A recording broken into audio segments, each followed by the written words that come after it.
We start tonight with the widening divide over the widening of prison gates as the state releases more inmates. Tonight, a look at who's being let go. I have no interest, and I want to make this crystal clear, in releasing violent criminals.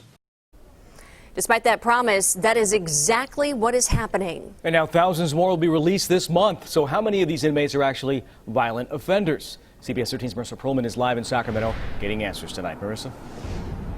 Yeah, Tony, another question tonight. What happens after those inmates walk free? It's a question from one victim's family who says they're not getting any answers from the state on why inmates convicted of first-degree murder are getting out early. It's really a slap in the face to my brother, to the judicial system. Dina Love once again having to relive the murder of her brother, Kevin John Ruska, who was kidnapped and eventually died at the hands of Tariba Williams, who only served a quarter of her 84 years to life sentence for first-degree murder. She should have spent the rest of her life behind bars. Williams walking free after she was deemed at a high medical risk for the virus. The Yolo County District Attorney's Office was told she suffers a heart condition.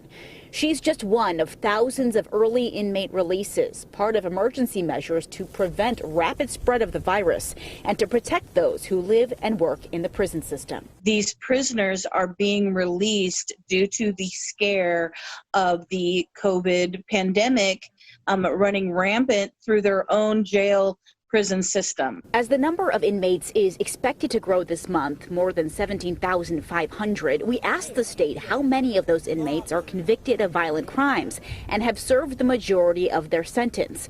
While the state wouldn't respond to our question, we turned to Chief Brian Rickert, president of the Chief Probation Officers of California. The mass majority are those that have served a substantial portion of their time.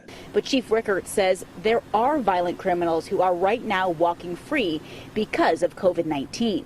He says as victims advocates, probation officers have to help prevent these violent offenders from repeating their mistakes. Powerful story, and it's a powerful fact, and we have to be mindful of that. And even though it's a small percentage, it's a big deal.